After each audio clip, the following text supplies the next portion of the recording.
Setelah mendapatkan uang dari Lucy dan malam semakin larut, Putri dan Adrian beristirahat ke kamar dan Lucy masih nonton TV di ruang tamu. "Mes, kita harus cari pinjaman di mana lagi? Aku sudah tidak ada tabungan atau perhiasan," ucap Putri dengan nada lirih kepada Adrian ketika sesampai di dalam kamar. "Sayang, kamu kan bisa ajuin pinjaman di kantormu. Kamu cukup lama bekerja di sana dan sebagai sekretaris, pasti bosmu akan pinjami jika hanya 10 juta, ucap Adrian sambil memegang pundak Putri dengan lembut. "Aku coba ya, Mes. Tapi kamu janji gak akan ngulangi ini lagi? Setelah ini kita mulai dari nol lagi tanpa memiliki apa-apa," ucap Putri. Sayang, aku janji, aku akan berusaha membahagiakanmu dan calon anak kita nanti," ucap Adrian sambil mulai mendekati Putri dan mengecup bibir imut Putri. Malam itu berlangsung sangat panas bagi keduanya. Adrian dipersilahkan Putri bermain sepuasnya tanpa tolakan sedikit pun oleh istrinya.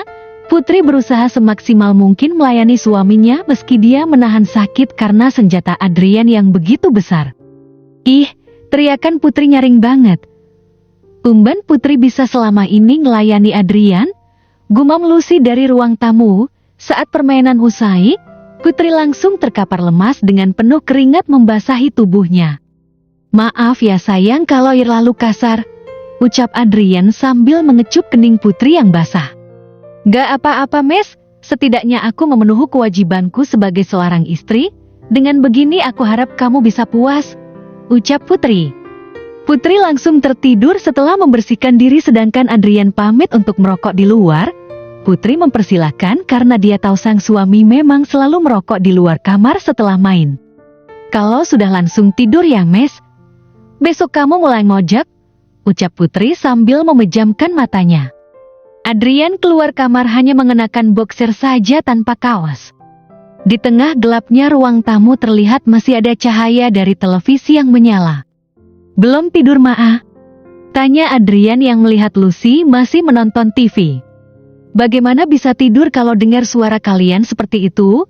ucap Lucy sambil matanya memandang ke layar TV tanpa menoleh ke arah Adrian. "Mama cemburu ya? Karena selalu dengar rintihan Putri setiap malam," ucap Adrian sambil menghampiri Lucy dan mengecup pipi mertua cantiknya itu. Adrian merokok sambil menonton TV bareng. Tangan Adrian merangkul Lucy dan mertuanya itu tidak melarang. Hampir 30 menit berlalu, mereka asyik menonton dan Adrian bangkit dari sofa lalu menuju kamar. Dia mengintip istrinya untuk memastikannya sudah tidur dengan pulas. Setelah itu dia kembali lagi ke ruang tamu dan Lucy menyambutnya dengan senyum bahagia. Layar televisi yang awalnya memutar film drama Korea akhirnya diganti oleh Adrian dengan film dewasa dan keduanya nonton bersama sambil mempraktekannya. Hampir 1 jam berlalu. Lucy dibuat lemas di sofa dengan pakaian yang terlepas, sedangkan Adrian yang sudah puas segera kembali ke kamar. "Dasar lelaki, habis manis sepa dibuang, tadi dibolak-balik penuh semangat, setelah berantakan ditinggal begitu saja," ucap Lucy sambil tersenyum dan meraih piyamanya yang tergeletak di lantai dan mengenakannya kembali. Meski Adrian adalah suami dari anak tirinya, namun Lucy merasa nyaman dengan Adrian apalagi ditambah keperkasaan pemuda itu. Lucy dibuat ketagihan atas perlakuan Adrian yang membuatnya melayang apalagi Lucy sudah lama tidak mendapatkan nafkah batin dari papanya Putri yang lumpuh. Hari berganti, tiba hari Senin. Pagi itu Putri sudah bangun pagi dan bersiap untuk berangkat kerja. Dia tidak menggunakan motor tapi naik angkot karena motor akan digunakan suaminya mengojek hari ini. Sebenarnya Putri bisa saja minta diantar Adrian, namun karena Adrian masih tertidur pulas dia tidak tega membangunkannya. "Maa, aku berangkat dulu ya. Nanti kalau Mas Adrian jam 9 belum bangun tolong dibangunkan," ucap Putri dengan lembut. Lucy tersenyum dan mengangguk. Putri melihat ada noda merah di bagian dada atas Lucy. "Malah kok ada bekas cupangan?" tanya Putri sambil melihat bagian mulus yang memerah. "Ngawur? Cupangan dari mana? Ya dulu mama sering dicupang papamu saat masih sehat. Ini mama masuk angin bekas kerokan," ucap Lucy sambil memperlihatkan noda merah yang memanjang bekas dikerokin. Putri tersenyum malu melihat itu, Bu. Iya, kalau kamu, itu merah semua setiap malam digasak, ledek Lucy balik. Hehe, enak banget sih, Ma. Rasanya bikin melayang, jawab Putri sambil berlalu pergi berangkat kerja. Untung aku sudah menyamarkan ini dengan aku kerokin. Adrian dibilangin jangan dimarahin tapi masih saja, ucap Lucy sambil melihat beberapa bekas cupang lainnya di bagian dalam yang ditinggalkan oleh menantunya. Waktu menunjukkan pukul 9 pagi, Lucy belum melihat Adrian dan Lucy segera menuju kamar Adrian untuk melakukan pesanan dari Putri, yaitu membangunkan menantu kesayangannya. Dengan lembut Lucy duduk di samping Adrian yang masih lelap tertidur. Sayang, bangun, sudah siang, ucap Lucy dengan lembut sambil tangannya memegang pundak besar tanpa kaos itu dan menggoyangkannya. Mau berangkat kerja ya sayang? Ayuk aku anterin, ucap Adrian sambil bergegas bangun tanpa mengetahui jika yang membangunkannya adalah mertuanya. Mama, kok Mama di kamarku? Putri mana, Ma? Tanya Adrian ketika sadar yang membangunkannya adalah sang mertua. Putri sudah berangkat sayang, ini sudah siang, ucap Lucy sambil tersenyum. Sudah berangkat ya? Jawab Adrian sambil tersenyum dan meraih pinggul indah Lucy dan mengajaknya rebahan di kasur dan memeluk mertua cantiknya itu. Adrian, kamu mau ngapain? Tanya Lucy dengan manja. Gak usah pura-pura gak tahu deh, aku kalau bangun tidur begini si kecil ikutan bangun, ucap Adrian. Lucy memang merasakan ada sesuatu yang mengeras di bawah sana. Mandi dulu, kamu bau keringat. Nanti setelah mandi baru main, ucap Lucy. Adrian menurut dan dia segera melepaskan pelukannya dari tubuh Lucy. Cerita beralih kepada Putri yang sedang bekerja. Dia sedang duduk di meja kerjanya melakukan tugasnya, namun pikiran Putri galau. Dia ingin meminjam uang kepada bosnya namun dia ragu-ragu. Saat sedang memikirkan itu, tiba-tiba HP-nya berdering dan ternyata dari tempat kerja suaminya yang dulu, untuk menanyakan tanggungan Adrian. Ini aku sudah ada sebagian, lagi pula batas akhirnya besok. Pasti aku selesaikan, jawab Putri dengan sedikit kesal lalu menutup HP. Karena sedikit terbawa emosi akhirnya Putri tanpa sadar meletakkan HP-nya terlalu minggir dan tanpa disadari oleh sekretaris cantik itu HP-nya pun jatuh dari meja kerja. Klotakak, suara nyaring terdengar dan Putri menyari sesuatu yang jatuh. Begitu tahu HP-nya jatuh Putri langsung segera mengambilnya dan mencoba menyalakannya. Please jangan rusak, aku sudah tidak punya uang lagi, ucap Putri dalam hati sambil mencoba menyalakan HP-nya kembali. Setelah beberapa saat usaha Putri sia-sia, HP-nya tidak bisa nyala meski dengan berbagai usaha. Sayang, ada-ada saja masalah ini menimpa hidupku, gerutu Putri dengan ekspresi kesal. Di saat Putri kebingungan mencari solusi tentang masalah yang ditimbulkan oleh suaminya, justru sang suami sedang melakukan ritual anak-anak bersama Lucy di kamar. Pagi itu menjadi pertarungan hebat antara keduanya di kamar Putri. Lucy dengan penuh semangat melayani Adrian yang sedang sangat bersemangat hingga akhirnya keduanya lemas karena kelelahan setelah mencapai kenikmatan dengan Lucy di pelukan Adrian.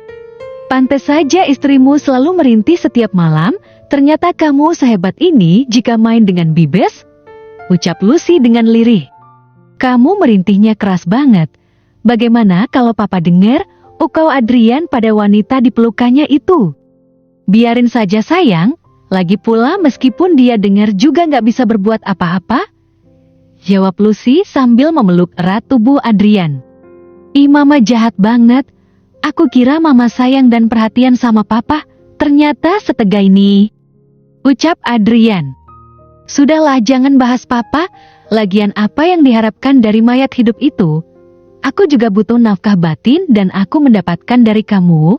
Aku siapin makanan dan kamu siap-siap ngojek ya sayang, ukau Lucy sambil bangkit dari tempat tidur dan mulai mengenakan pakaiannya kembali. Adrian memandang kepergian Lucy dari kamarnya dengan senyum di bibirnya. Entah apa yang ada di pikiran Adrian. Selesai membersihkan diri Adrian segera sarapan dengan ditemani Lucy yang seolah-olah istrinya. Aku berangkat dulu ya, ucap Adrian setelah selesai sarapan. Lucy hanya mengangguk dan tersenyum. Maaf, bagi duit ya. Buat bensin. Tambah Adrian. Lucy hanya tersenyum dan masuk ke kamar mengambil dompet lalu memberikan beberapa lembar uang berwarna biru kepada pemuda dengan jaket ojek online itu. Makasih mama sayang. Ucap Adrian dengan senyum sumringah lalu mengecup pipi Lucy dengan mesra lalu berangkat untuk mengojek. Gila Mama Lucy liar banget mainnya Lain dengan Putri saat melayaniku, gumam Adrian sambil berangkat. Cerita beralih kepada Putri. Dia sedang menuju ke bagian keuangan untuk mengutarakan niatnya. Dengan perasaan takut dia memberanikan diri mengutarakan niatnya. Meski dia yakin tidak mendapat pinjaman karena dia masih memiliki tanggungan, tapi dia memberanikan diri untuk mencobanya. Selamat pagi Bu Marta ucap Putri dengan sopan ketika sampai di bagian keuangan yang dipegang oleh seorang wanita tua bernama Marta Ada apa Patit? Tanya Marta dengan nada judes. Bu, saya mau ngajin kas bon, jawab Putri dengan ragu. Gila kamu ya, bon kamu yang 20 juta saja belum kecicil separuh mau pinjam lagi. Tidak bisa jawab Marta sambil membuka laporan hutang karyawan dan melihat data Putri. Bu tolonglah Bu, saya butuh sekali, ucap Putri dengan memelas. Berapa? Tanya Marta yang melihat Putri sepertinya sangat membutuhkan uang. 15 juta Bu, jawab Putri. Pergi kamu, jangan bikin darah tinggiku kumat. Aku kira 500 erba 1 juta, jawab Marta mengusir Putri. Dengan perasaan sedih Putri segera meninggalkan ruangan Marta dengan tangan kosong dan pikiran tak karuan. Karena bingung Putri sempat meneteskan air matanya dan dilihat oleh temannya. Putri kembali ke meja kerjanya Terlihat dari ekspresi wajahnya menunjukkan bahwa wanita cantik itu sedang gelisah antara sedih dan bingung harus mencari pinjaman kemana lagi. Hai, kenapa muka ditekuk cemberut terus? Luas cantiknya kusut loh. Ucap Fikri yang datang tidak tahu dari mana datangnya Ich Fikri, kamu kagetin aku saja, sahut Putri dengan manja Aku gak apa-apa kok, tambah Putri sambil mencoba tersenyum. Fikri tiba-tiba memegang pergelangan tangan Putri yang kecil dan mulus lalu menariknya dengan lembut. Ayo makan siang, ajak Fikri. Aku masih kenyang Fik, jawab Putri. Meski begitu Fikri tetap menarik wanita itu rumah makan yang tak jauh dari kantornya. Sesampai restoran Putri celingat-celinguk mencari seseorang namun dia tidak menemukannya. Lor mana Fik? Tanya Putri sambil duduk. Gak ada dia makan siang sama pacarnya jawab Fikri dengan sedikit judes. Kamu cemburu ya? Kamu diam-diam suka sama Lori ya ladak Putri. Fikri memanggil pelayan dan memesan makanan. Gak lah, kita kan sudah sahabat sejak lama. Jadi aku gak mungkin pacaran sama sahabat sendiri, jawab Fikri. Fik, gak apa-apa kok, kalian serasi. Kalau memang suka langsung ungkapin saja. Jangan sampai keduluan orang lain. Nanti kalau kalah cepet kamu bisa nyesal seumur hidup lo, ucap Putri. Fikri diam menatap Putri. Andai kamu tahu Put, betapa aku sayang dan cinta sama kamu, benar yang kamu katakan ketika orang yang disayang bersanding dengan yang lain, penyesalan itu akan menghantui selama seumur hidupku, gumam dalam hati Fikri. Woi, kok malah bengong, mau pesan apa Ini kasihan mbaknya nungguin kamu melamun, ucap Putri. Fikri melupakan perasaan sedihnya dan mereka menikmati makanannya sambil ngobrol hingga selesai makan. Kamu kenapa kelihatan sedih dan bingung Pat? Tanya Fikri dengan lembut kepada wanita di depannya itu. Nggak kok, aku gak apa-apa Fik, jawab Putri lirih. Fikri memperhatikan mata Putri yang sedikit memerah dan menunjukkan ketidakfokusan saat menjawab itu Bu. Puter, kita berteman bukan hanya sehari 2 hari, aku paham kamu. Ini bukan kamu yang biasanya. Aku tahu kamu punya masalah, cerita saja siapa tahu aku bisa membantu, ucap Fikri sambil memegang tangan Putri yang helas. Putri diam beberapa saat lalu menjawab. Aku bingung Fik, aku butuh uang, HP-ku juga rusak, tadi pinjam ke kantor tapi gak disetujui, ucap Putri. Kamu butuh buat apa, Put? Berapa, ah? Tanya Fikri dengan lembut. Lumayan banyak, Fik, untuk bayar hutang suamiku, jawab Putri dengan lemas. Akhirnya Putri menceritakan semuanya kepada sahabatnya itu dan mendengar penjelasan dari Putri, Fikri sangat terkejut dan tidak menyangka jika Adrian memiliki banyak hutang. Putri juga menceritakan tentang HP-nya yang rusak. Aku ada kok, Pat. Kamu bisa pakai dulu, ucap Fikri dengan lembut. Mendengar ucapan sahabatnya, Putri merasa sangat terkejut sekaligus senang. Kamu serius, Fik? Tanya Putri untuk memastikannya. Fikri hanya mengangguk dan berkata, tapi aku adanya cash dan uangnya di rumah. Kalau kamu mau, setelah pulang kerja kamu ikut aku ke rumah buat ambil uangnya, ucap Fikri. Putri dengan cepat mengangguk sambil tersenyum. Fikri ikut tersenyum melihat sahabatnya yang sudah tidak sedih lagi. Ayo kembali, sudah waktunya masuk kerja lagi, ucap Fikri sambil berdiri dan mengajak Putri kembali ke kantor. Putri dapat melakukan aktivitasnya lagi dan tanpa kesedihan dan kebingungan lagi karena sudah mendapatkan pinjaman uang yang dia butuhkan untuk membayar hutang suaminya. Untung ada Fikri, dia baik banget sama aku, beruntung sekali aku memiliki sahabat seperti dia, gumam Fitri sambil tersenyum dalam beraktivitas. Singkat cerita, tiba waktunya pulang kantor. Sebelum pulang, Putri menelpon Adrian dengan telepon kantor untuk memberitahu jika dia tidak usah dijemput karena lembur. Putri sengaja bohong karena tidak mau suaminya berpikiran negatif kepada Putri. Adrian memang kurang suka istrinya dekat dengan lelaki. Setelah menelepon suaminya, Putri keluar kantor dan di lobi gedung perkantorannya sudah ada Fikri dan Lori yang menunggu. Mereka pulang bertiga karena Fikri ternyata membawa mobil hari ini. Tidak seperti biasanya memakai motor dan lanjut ngojek sehabis pulang kerja. Di dalam mobil mereka bertiga bercanda tawa bersama seperti biasa. Fikri mengantarkan Lor terlebih dahulu karena rumah Lor terbilang dekat dari kantor. Fikri, Putri, awas lu, jangan terlalu sering berduaan, nanti yang ketiga setan, ladek Laura sebelum turun dari mobil. Apaan sih kamu, Ra? Sahut Putri sambil tersenyum. Setelah Lor turun mereka menuju rumah Fikri. Hampir 45 menit menyusuri macetnya kota Surabaya, akhirnya mobil Fikri masuk di sebuah area perumahan. Loh Fik, kamu pindah ke sini? Tanya Putri. Iya apa? Dulu aku beli tanah di sini dan sedikit demi sedikit dibangun dan sekarang sudah jadi, jawab Fikri. Putri hanya manggut-manggut sambil memperhatikan rumah di mana Fikri menghentikan mobilnya lalu turun membuka pintu garasi. Setelah mobil terparkir, Putri ikut turun dan merasa kagum dengan kemapanan sahabatnya itu.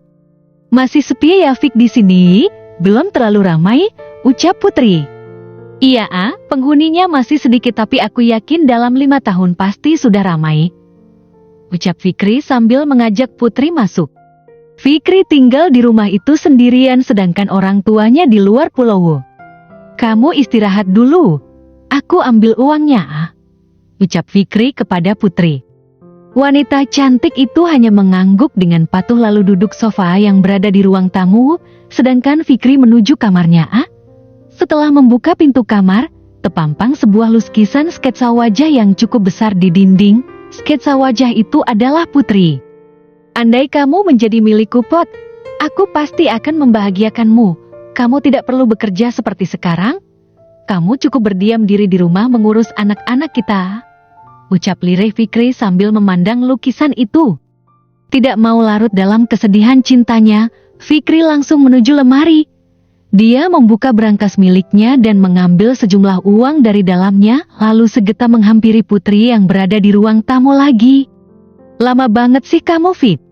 Aku kira ketiduran, ucap Putri.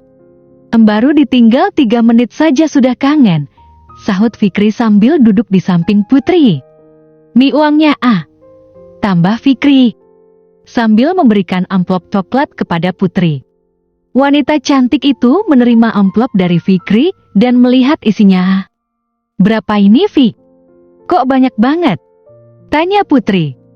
20 juta, yang 10 buat bayar utang suamimu, Yang 7 juta buat beli HP, dan 3 juta buat pegangan kamu sama beli make up. Aku lihat beberapa hari ini kamu kurang cantik, dan lipstikmu tidak seperti biasanya Jelas Fikri. Ih, kebanyakan Fik. Nanti aku lama balikinya. Aku pinjam 10 juta saja. Biar bulan depan bisa bayarnya. Ucap Putri sambil mengembalikan sebagian uangnya kepada Fikri. Fikri tentu menolaknya lalu memegang tangan Putri lalu berkata, pakai saja Pat, aku belum butuh uang ini tabunganku untuk menikah tapi wanita yang aku sayangi sudah menikah dengan pria lain. Ucap Fikri sambil menggenggam tangan Putri. Putri yang mendengar itu ikut merasa sedih dengan apa yang dialami sahabatnya Bodoh sekali wanita itu Fik, kamu pria yang baik. Suatu hari dia pasti akan menyesal meninggalkanmu, ucap Putri. Putri berkata seperti itu tanpa tahu jika wanita yang dimaksud itu adalah dirinya sendiri. Mereka berpegangan tangan beberapa saat dan saling pandang. Fikri memandang Putri dengan penuh perasaan dan dengan perlahan Fikri mendekati Putri dan mengecup bibir wanita itu. Entah karena kasihan atau terbawa suasana Putri tidak menolak dan menerima kecupan dari sahabatnya itu dan tanpa sadar Putri menurut ketika tubuhnya didorong dengan lembut dan mulai berbaring di sofa Semua di luar kendali Putri dan Fikri, mungkin benar kata Laura jika berdua-duaan yang ketiga adalah setan. Setengah jam berlalu, akhirnya mereka selesai melakukan itu. Putri dan Fikri merasa puas dan lemas setelah mencapai puncaknya Pat, maafin aku Pot. Aku tidak sengaja melakukan ini kepadamu. Aku terbawa suasana Ucap Fikri sambil memegang tangan Putri. Wanita itu tidak menjawab dan memungut bajunya yang tergeletak di lantai lalu menuju kamar mandi yang ada di sana untuk membersihkan diri. Putri mandi di bawah shower. Dia meratapi apa yang telah dia lakukan.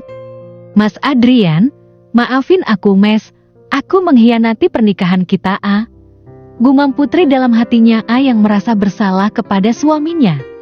Meski merasa bersalah tapi dalam hati kecil Putri tidak bisa dipungkiri jika permainan bersama Fikri sangat anak sekali dan tidak ada sedikit rasa sakit seperti saat dia melakukannya bersama sang suami.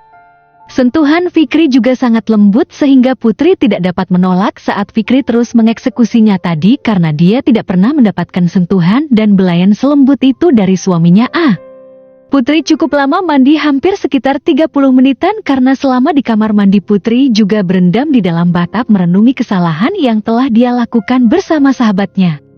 Setelah keluar dari kamar mandi, Putri mengenakan handuk kimono yang ada di dalam kamar mandi. Mendengar suara pintu kamar mandi terbuka, Fikri langsung menghampiri sahabatnya itu. Pat, maafin aku ya, atas kejadian tadi, aku beneran terbawa suasana. Ucap Fikri dengan perasaan bersalah. Putri hanya mengangguk. Fikri menatap Putri yang rambutnya masih basah dan berkata, "Ayuk makan dulu. Aku sudah pesan makanan online tadi," ajak Fikri. "Aku langsung pulang saja, Fik. Pinjam kamar dong mau pakai baju," ucap Putri mengabaikan ajakan Fikri. Pria itu memegang tangan Putri dengan lembut dan berkata, "Pat, rambutmu masih basah. Kalau kamu pulang sekarang nanti orang rumah curiga melihat kamu yang habis keramas. Setidaknya tunggulah sampai kering. Sekarang masih pukul 19 nanti pukul 20 aku anterin pulang," ucap Fikri. Putri diam sejenak memikirkan perkataan Fikri yang ada benarnya juga dan akhirnya dia pun mengangguk dan menyetujui ajakan Fikri untuk makan malam karena sebenarnya perut Putri juga keroncongan. Di meja sudah tersaji makanan yang enak dan itu semua favorit Putri. Fikri tahu karena dia sering makan siang bersama Putri dan paham apa yang disukai wanita cantik bertubuh mungil berparas cantik itu. Di sana juga tersaji segelas es jeruk kesukaan Fitri. "Wow, ini semua favoritku," ucap Putri sambil duduk dan mulai meminum es jeruknya. Keduanya makan bersama dengan lahap hingga melupakan apa yang telah dilakukannya tadi untuk beberapa saat. Selesai makan Putri dan Fikri bersantai di ruang tamu sambil menonton televisi. "Fik, kepalaku kok sedikit ngeleyang ya," ucap Putri dengan lembut sambil memegang kepalanya dan menyandarkan tubuhnya di sofa. "Itu mungkin karena kamu terlalu banyak makan dagingnya," Jati tekanan darahmu naik, ucap Fikri sambil tersenyum lisik di sudut bibirnya. Fikri bangkit dari sofa lalu pergi ke kamar untuk beberapa saat dan kemudian kembali dengan membawa segelas air putih dan sebuah pil lalu memberikan kepada Putri. Ini obat pereda pusing, biar agak mendingan. Kalau sudah baikan nanti aku antar pulang, ucap Fikri. Putri meraihnya dan segera meminum obat yang diberikan oleh Fikri tanpa bertanya apapun. Setelah 20 menit meminum obat itu, Putri merasakan badannya gerah dan dia mendekati Fikri yang ada di sampingnya. "Fik, tadi enak banget sayang," ucap Putri sambil memeluk Fikri dan tangannya mulai beraksi. Fikri tersenyum dan membopong tubuh Fitri ke dalam kamar dan Putri tidak menolak. Justru saat ini Fitri terlihat bersemangat sekali, bahkan Fikri tidak diberi kesempatan di atas hingga waktu yang cukup lama.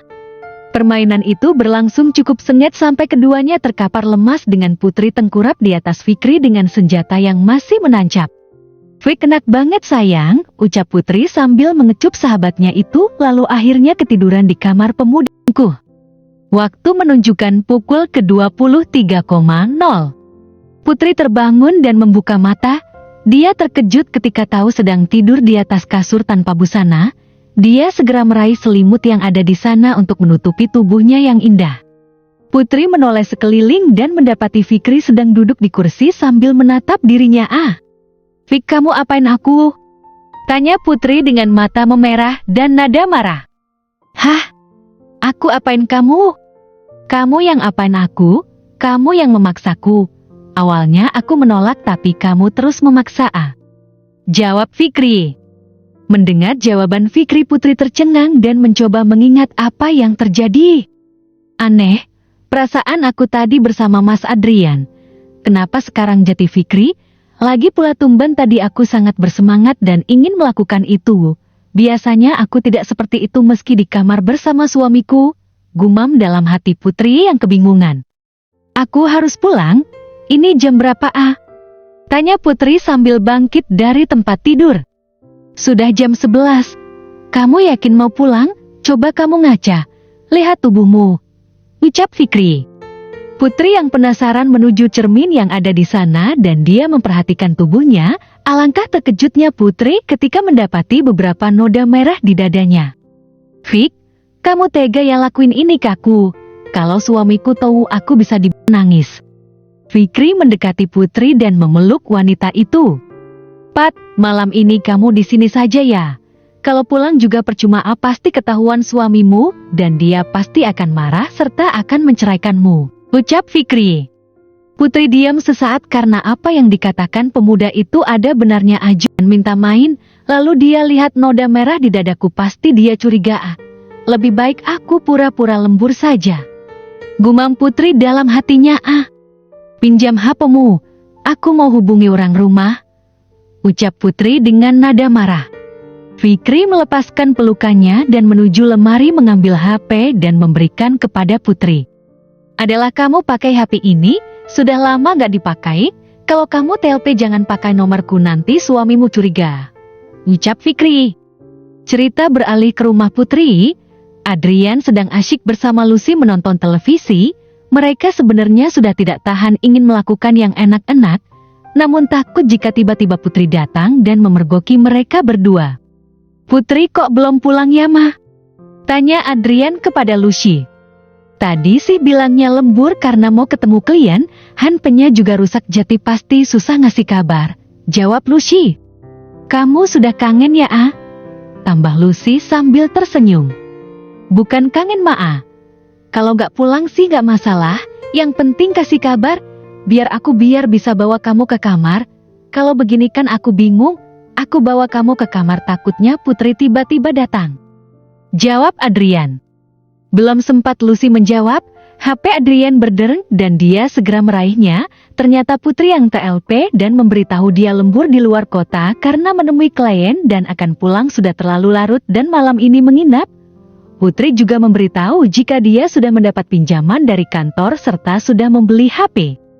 Adrian tidak mempermasalahkan itu dan mengizinkan istrinya lembur di luar kota tanpa rasa curiga sedikit pun jika Putri sedang bersama Fikri di kamar. Setelah menutup TLP, Adrian mendekati Lucy dan berkata, "Nah, kalau begini kan nak, Putri tidak pulang dan malam ini kamu harus gantikan dia ucap Adrian. Lucy hanya tersenyum dan mengangguk. "Lucy sayang, boleh tanya tidak?" ucap Adrian. "Apa menantuku sayang?" "Tanya aja," jawab Lucy dengan manja di samping Adrian. "Waktu itu, aku lihat kamu sama lelaki di rumah ini, itu siapa?" tanya Adrian. Lucy terlihat kikuk mendengar pertanyaan Adrian. "Itu adikku, iya adikku," jawab Lucy dengan gugup. "Yakin adikmu? Kok mesra banget? Saat dia keluar dari rumah rambutmu juga berantakan. Yakin adikmu? Bukan pacarmu?" tanya Adrian mendesak. Kejadian itu terjadi ketika Adrian belum menikah dengan Putri, dan saat itu dia datang ke rumah Putri untuk mengantarkan sampel undangan, namun dia memergoki Lucy bersama seorang pemuda.